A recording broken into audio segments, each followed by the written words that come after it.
আসসালামু আলাইকুম। আমি যেখানে থাকি এখানে একটা ঘরে আগুন লেগেছে। বিস্তারিত থাকছে পুরো ভিডিওতে, সঙ্গে থাকুন।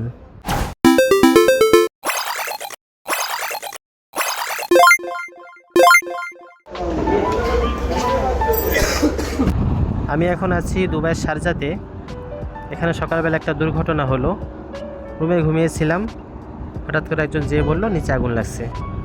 তো তাড়াহুড়া করে ঘুম থেকে উঠলাম, নিচে যেয়ে দেখি যে যা বলেছে সেটাই, একটা রুমে আগুন লাগছে। এবং আগুনটা লাগছে আমরা যে সিঁড়িতে ওঠানামা করি ওই সিঁড়ির পাশের একটা রুমে।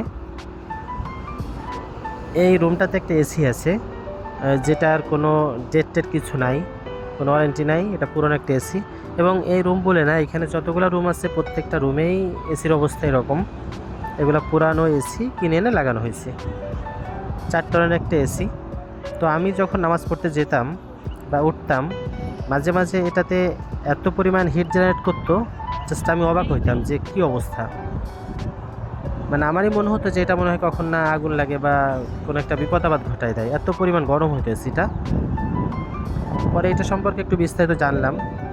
রুমে যারা ছিল তারা বলতেছে যে, মানে রুমে না, বাহিরের লোকজন বলতেছে যে এসিটা 24 আওয়ার্স নাকি স্টার্ট থাকে, বন্ধ হয় না কখনো, বা ওরা বন্ধ করে না। রুমের লোক থাকলেও চালায় রাখে, না থাকলেও চালায় রাখে, এরকম একটা অবস্থা। তো তখন আমি বুঝলাম যে এত পরিমাণ একটা এসি যদি চলতে থাকে তো সমস্যা হইতেই পারে। আপনারা যারা আশেপাশে আছেন, আমাদের দেশে হোক বা মানে অফিস টফিস, এগুলাতে তো এসি যেগুলো থাকে ওগুলোর ওয়ারেন্টি গ্যারান্টি সবই থাকে, বাট এখানে কোনোটাতে নাই। আশেপাশে যারা আছেন একটু সতর্ক থাকবেন, ভিডিওটা দেখলে অবশ্যই সতর্ক থাকবেন যে 24 আওয়ার্স এসি চালায় রাখবেন না, প্রয়োজনে চালিয়ে রাখবেন। যাক, এইটা হলো সেই এসি, 4 টনের একটা এসি। এটাতে মূলত আগুনটা লাগছে এবং টোটাল রুম ধোয়া ধোয়া হয়ে গিয়েছে, বাইরেও একই অবস্থা। তো আমি প্রথম একটা ভিডিও করছিলাম, ভিডিওটা ডিলিট হয়ে যাওয়ার কারণে বা আমি ওইটা রাখতে পারি নাই, পরে আবার গেছিলাম ওইখানে, তখন লোক কম ছিল, ভিডিও করতে অনেকে নিষেধ করতেছিল, ওই জন্য আর ভিডিওটা ওইভাবে করা হয় নাই। তো একটু মানে হাইড করে ভিডিওটা করা হয়েছে, জন্য হয়তো অতটা ভালো হয় নাই। তারপর আমি একটু আপনাদেরকে দেখানোর চেষ্টা করি। এটা হলো রুম। এখানে রুমগুলো আসলে ইট দিয়ে বানানো না, আমাদের যে পার্টেক্স আছে বাংলাদেশে ওই রকম ধরনের কোনো একটা মেটেরিয়ালস দিয়ে বানানো। তো রুমটাও ভেঙে ফেলা হয়েছে, রাজস্টুকা দেখতেছেন। রুমের মধ্যে একটু দেখাই, অন্ধকার যদিও ভালো দেখা যাইতেছে না, তারপরে একটু ভিডিও করি।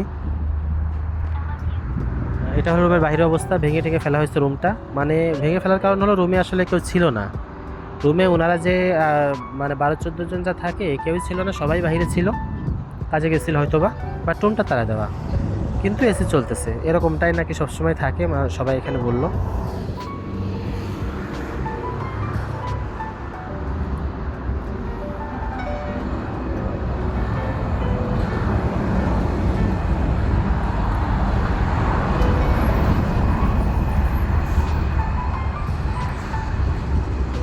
এখন ওই রুমে যারা ছিল তারা হয়তো সাময়িক একটা সমস্যার মধ্যে পড়বে, কারণ রুম মালিক যে ছিল সে রুমটা ঠিক করে দিবে, দেন তারা তাদের প্রপারলি থাকার ব্যবস্থাটা হবে, আর না হলে হয়তো কারো কাছে টাছে যেয়ে থাকতে হবে।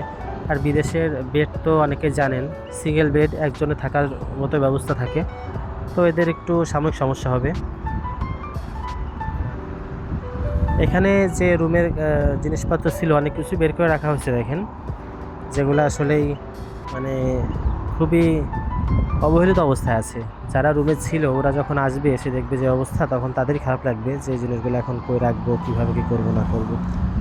তো মূল কথা হলো, আপনারা যারা বাইরে আছেন, বিশেষ করে এই ক্যাম্পগুলোতে যারা আছেন, ভিডিও যারা দেখবেন, একটু সতর্ক হয়ে যাবেন। এসিটা আপনারা 24 আওয়ার্স চালু রাখবেন না, যেটুকু প্রয়োজন সেটুকু চালু রাখেন। একটা এসি কিন্তু যেটুকু প্রয়োজন ওইটুকু ক্যাপাসিটি দেওয়ার মতো ক্ষমতা তৈরি করেই কোম্পানি থেকে বের করা হয়। তো আপনারা যদি ওকে বেশি চাপ দেন বা 24 আওয়ার চালায় রাখেন দিনের পর দিন, তাহলে ওটা সমস্যা হতে বাধ্য, সমস্যা হবেই। তো এরকমটাকে করবেন না, সবাই সতর্ক থাকবেন, সবাই ভালো থাকবেন। বিদেশে যারা আছেন একটা বিপদ হইলে কিন্তু ভাই, এটা সবাই আমরা বলি যে বাহিরে যারা আছেন একটা বিপদ হইলে কিন্তু কেউ কাউকে দেখতে আসবে না। এই যে সমস্যাটা হয়েছে, যাদের রুম, যাদের সমস্যা হয়েছে, ওরাই কিন্তু সাফার করবে। ওরা রুমে এসে দেখবে অবস্থা, ওদেরই সব কিছু গুছায় গাছায় ওইগুলো ঠিকঠাক করে নিতে হবে। আমি আপনি কেউ কিন্তু সেখানে যেয়ে এগুলো ঠিক করে দিব না। তো এটা সবাই একটু মানে সতর্ক থাকবেন। বারবার সতর্কর কথা এই জন্য বলতেছি যে আমি চাই না যে কারো আসলে বিপদ হোক, যেহেতু সবাই বাইরে থাকেন, কষ্ট করেই থাকেন, কষ্ট করে টাকা ইনকাম করেন। বাইরের বিষয় তো মোটামুটি আগে ধারণা থাকলেও এখন টুকটাক বুঝি।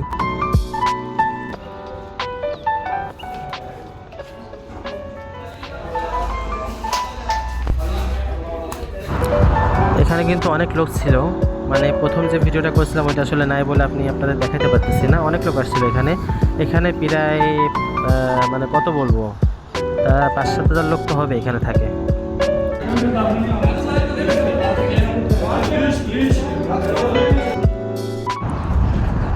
এই ছিল আজকের ভিডিও। কথা হবে নতুন কোনো ভিডিওতে। সে পর্যন্ত সবাই সুস্থ থাকবেন, ভালো থাকবেন। আল্লাহ হাফেজ।